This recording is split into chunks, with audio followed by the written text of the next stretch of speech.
Assalamualaikum warahmatullahi wabarakatuh.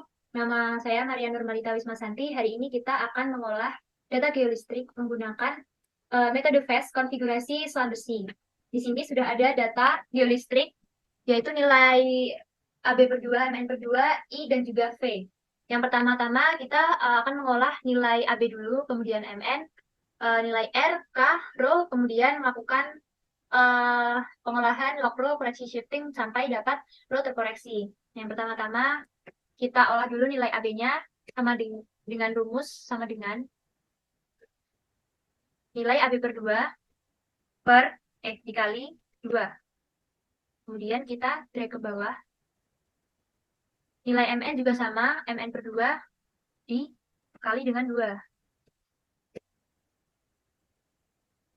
Untuk nilai R ini menggunakan rumus V per I sama dengan nilai V per I, potensial per arus. Selanjutnya adalah nilai K atau faktor geometri.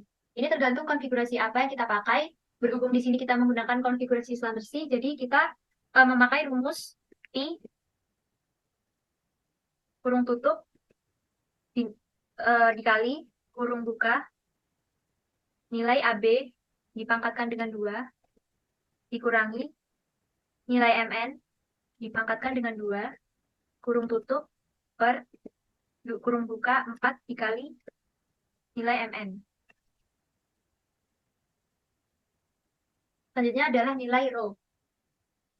Rho ini sama dengan nilai R dikalikan dengan faktor geometri. Nah, setelah kita dapatkan nilai rho, kita akan membuat kurva terlebih dahulu. Nah, kurva ini kita ambil nilai AB per 2 dan juga nilai rho. Kita buat kurva menggunakan scatter dan kita ubah si kurvanya ini dengan chart option dan mengatur horizontal axis value ke logarithmic scale dan juga vertikalnya. Nah, ini untuk mengetahui apakah titik-titik datanya itu sesuai atau tidak, atau adakah rentang yang tidak normal. Ini kita namai terlebih dahulu kurva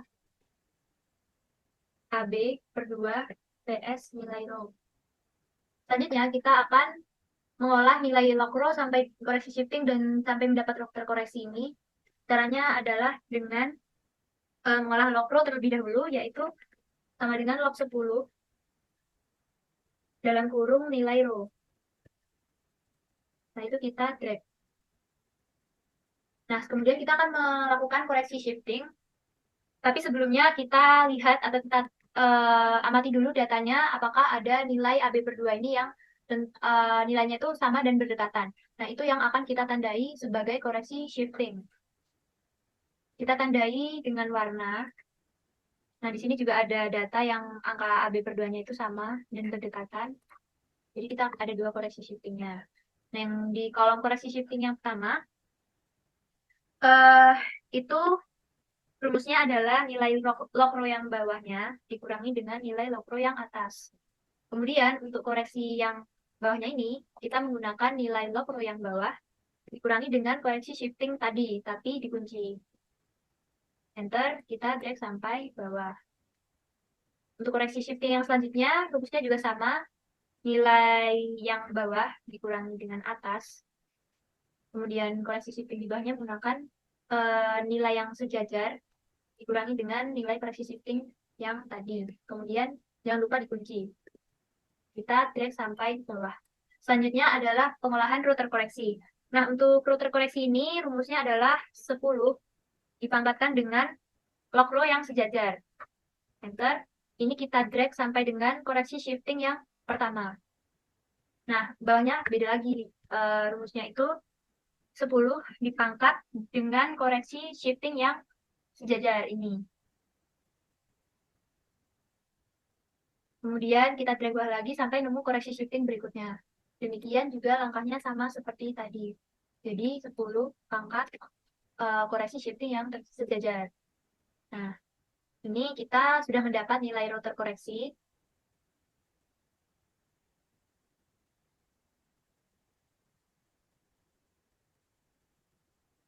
eh, tandai lagi.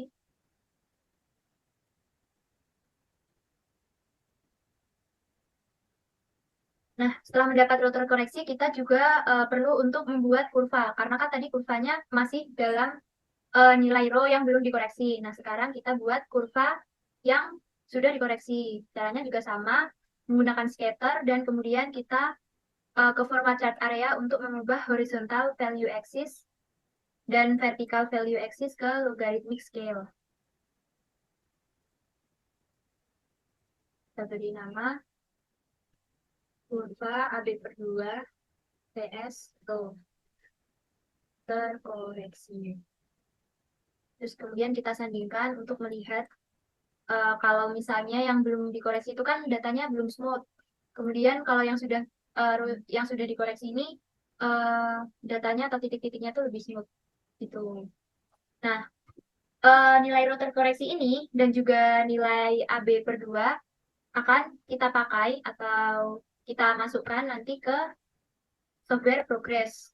Setelah kita melakukan pengolahan Excel, kita akan masuk ke software progress untuk mengolah tes tadi. Kita buka. Nah, di sini ada kolom spacing sama observe data. Nah, caranya itu di software progress ini kita pilih dulu konfigurasinya yang ada di sini. Jadi, ini kita menggunakan konfigurasi Slumberjee. Jadi, kita klik yang SC. Kemudian langsung saja kita masukkan datanya, yaitu eh, router koreksi akan kita masukkan ke observe data. Sedangkan AB per 2 ini kita masukkan di spacing. Agar lebih mudah, kita masukkan dulu nilai AB per 2-nya, yaitu 1, 2, 3, 4, 5.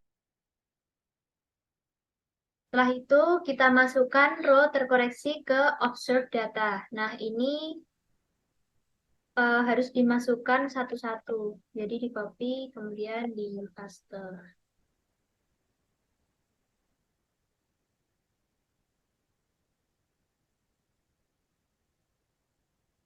For your information, jadi di software progress ini dia menggunakan titik dan bukan koma.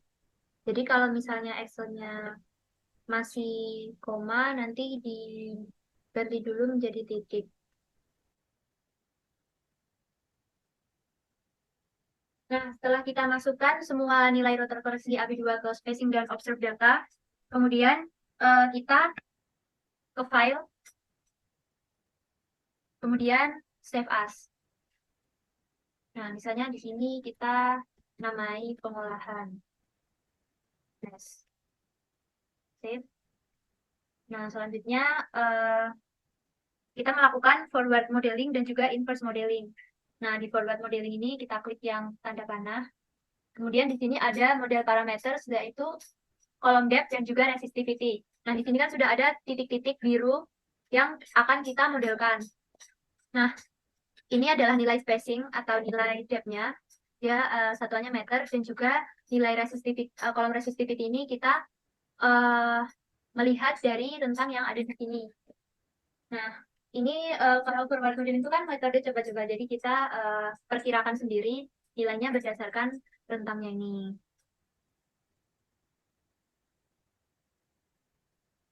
Di sini kita coba, ini kan 0, berarti ini 66,5. Kemudian forward. Nah, sudah benar. Garis kuningnya ada di titiknya ini. Kemudian naik, nilainya akan kita naik dan juga turunkan.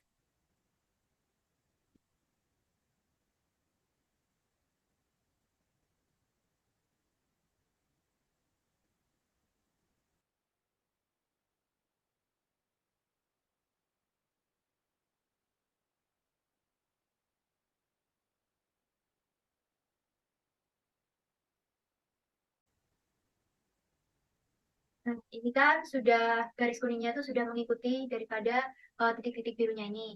Kemudian kita akan lakukan inverse modeling di sini. Jadi kita klik tanda panahnya ini.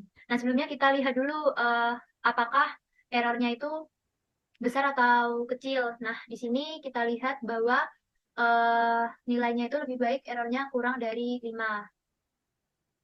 Jadi dia lebih akurat. Nah, setelah itu kita inverse modeling.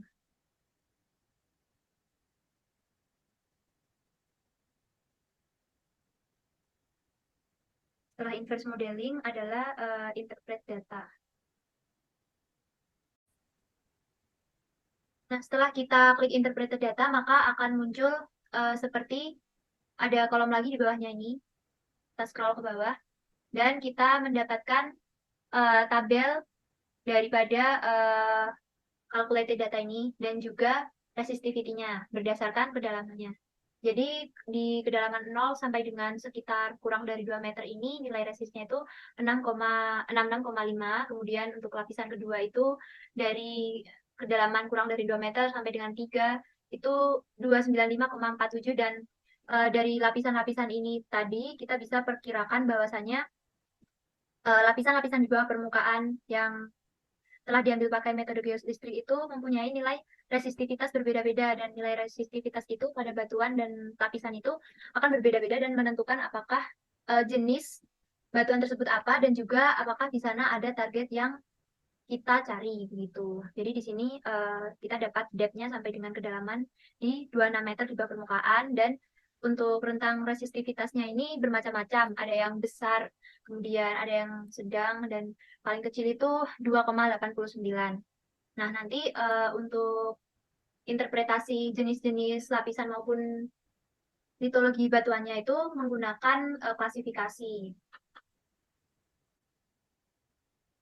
Setelah kita mendapatkan data depth dan juga resistivity-nya, kita bisa menyimpan hasil progres kita ini ke file, kemudian print to file,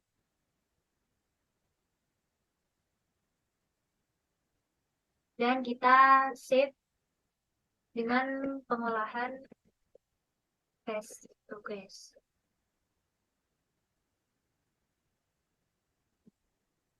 Kita lihat di ini. Jadi nanti hasilnya itu seperti ini datanya. Nah, ini akan lebih baik lagi apabila kita jadikan nilai depth dan juga resistivity ini ke dalam penampang Corel, agar interpretasinya itu lebih mudah dan juga disesuaikan dengan tabel klasifikasi resistivitas batuan. Mungkin sekian dari saya. Mohon maaf apabila ada kekurangan. Wassalamualaikum warahmatullahi wabarakatuh.